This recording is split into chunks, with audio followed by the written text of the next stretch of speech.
Here's an Aussie bragging right you may not be using. We invented sex. Well, at least this is where it all started, 380 million years ago. Living creatures physically mated here for the first time. It was Australian dinosaur hunter John Long who made this startling discovery. And I can tell you it's causing a revolution in evolution. I've just spent a fascinating few days with John and his team unearthing the saucy secrets of our prehistoric past. And I can report that even in the world of paleontology, size isn't everything. Local ranchers call it the Badlands. Out here in this dusty, dramatic corner of the American state of Utah, not much survives. You've really got to have that experienced eye to know what you're looking for. But if you're into fossils, this is the promised land. You don't see rock, you see potential. Yes. We see dead things.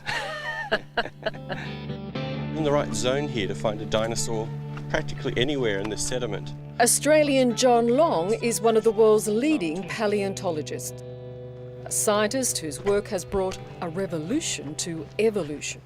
So is this a good area to start spreading out, Lewis, and having a bit of a look? Today, he and his colleague Lewis Chiappi are introducing me to the thrill of dinosaur hunting. Here's a piece of bone. Oh, really? That's a dinosaur bone. Piece of dinosaur bone, probably a much bigger bone, yeah. Yeah. I may be in my 50s, but I've just had a little, 5-year-old moment. Absolutely. Well, Wow. dinosaurs are for all ages. Yeah, thank you. Not just for little kids. Oh, look at the size of that. Yeah.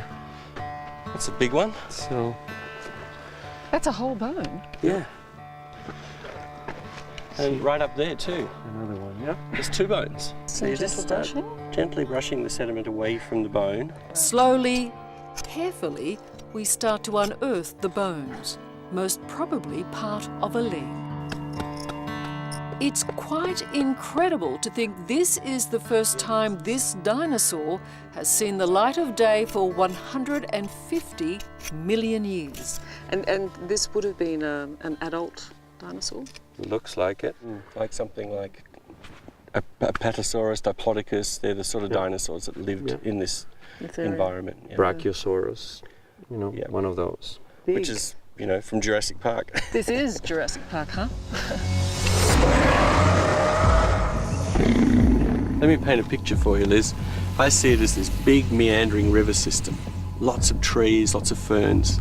There's a group of long-necked sauropods over there, eating ferns.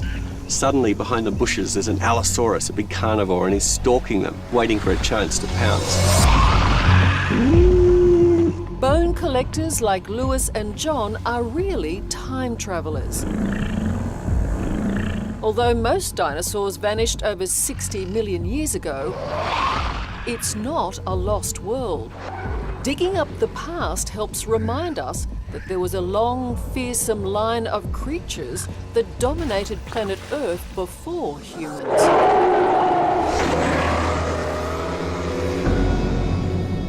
It blows my mind a bit that that's a real dinosaur. That's a real T-Rex. That thing could have eaten you in 2 seconds if it was alive. The Tyrannosaurus rex was the undisputed leader of the prehistoric world. 17, he wasn't fully grown. He was a teenager. Little wonder he's got pride of place here at the Natural History Museum in Los Angeles, where John Long is now the boss. What does it tell us about our past? I mean, there really was, it was another world, wasn't it? Yes, but it was a world that was on steroids, compared to the world today.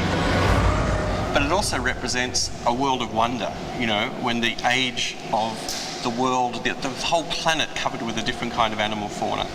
And to me, that's a fascinating world. You can lose yourself in it. If it's big dinosaurs you want, then it's big dinosaurs you'll get here in Utah. And there's no doubt the T-Rex, the Brontosaurus and the Triceratops are the rock stars of the fossil world. But it turns out size isn't everything. Some of the most important scientific discoveries have come from the smallest fossils, and that's where Australia comes in. Australia is such an important country for paleontology. You know, if there were world firsts like gold medals for the Olympics, we would have a swag of them. We've got the oldest fossils on Earth. So basically, this is the skull, and there's the nostril there. There's another one around there. This is the top of the skull here. So this is really us. This is us 380 million years ago. That is extraordinary. That's our ancestor. That is amazing. You know what, I don't think a lot of people realise we come from fish. No, they don't. They always think of us coming from little hairy ape-like creatures, which we did, but as you go further and further back beyond the age of dinosaurs, back to the age of fishes 400 million years ago, we've got fishes like this Gogonasus on the direct lineage leading to us humans. And the proof of that direct lineage comes from our own backyard. This is much younger sandstone. It's from the Permian. This is West Australia's Kimberley.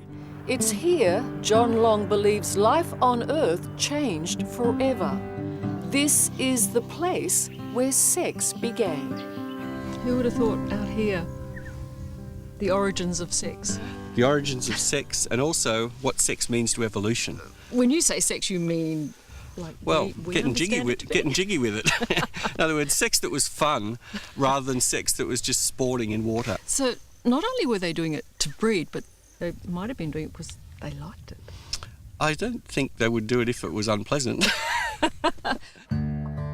The Kimberley was once part of a huge ocean. John and I are walking on the old seafloor, which is today known as the Gogo Formation. This was the barrier reef of the Kimberley. That's right. This was the Great Kimberley Barrier Reef that stretched for some 1,400 kilometres from Broome around the coast down to Kununurra. I don't think many Australians know that, you know. They don't, and it's one of the world's great geological wonders. John Long has made some of his biggest discoveries here. Oh, look at that.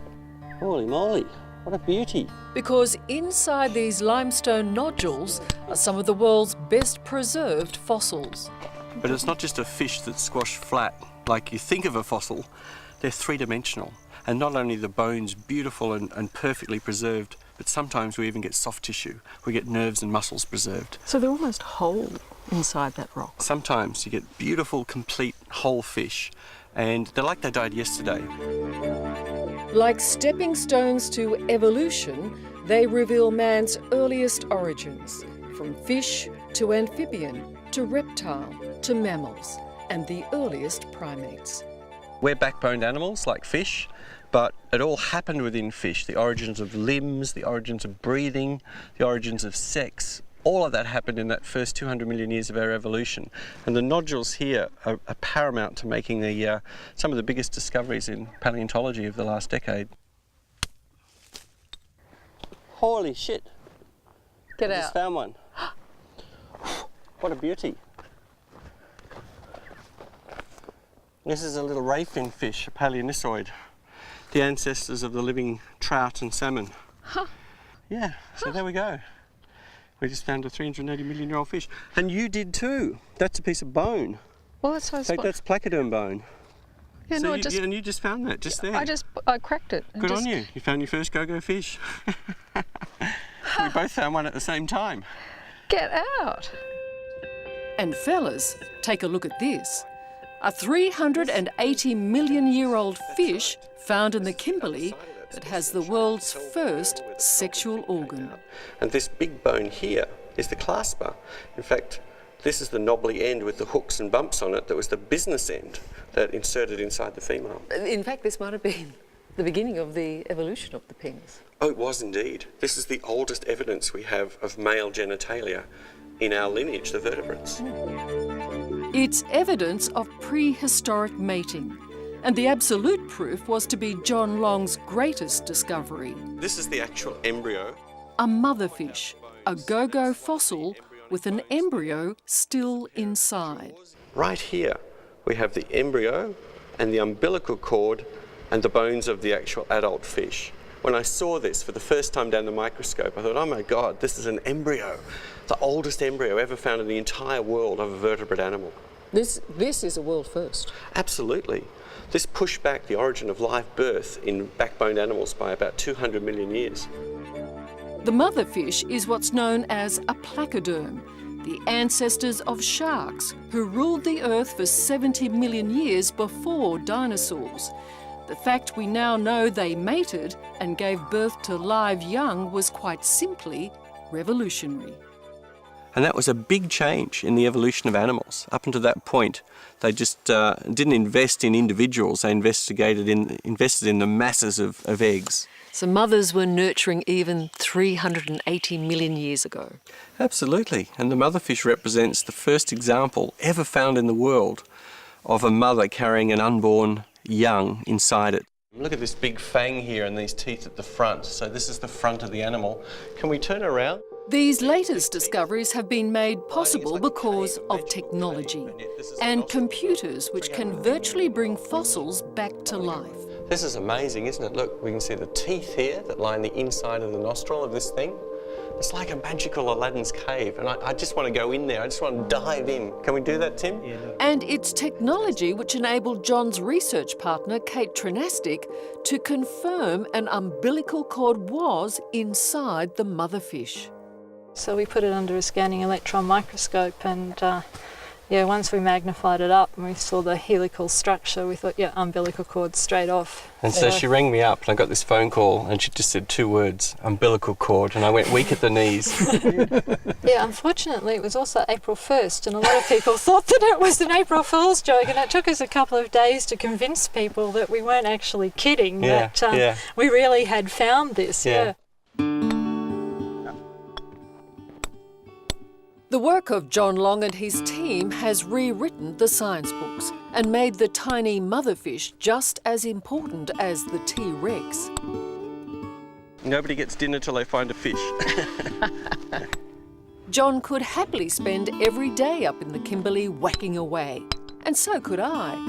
It's addictive, John. It is, isn't it? Just wait till you find something, it gets better.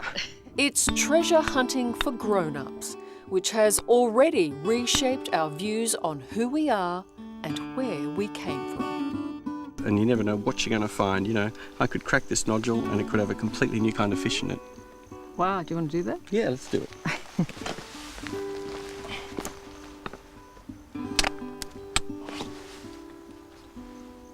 And unfortunately, this one was a dud. On to the next one.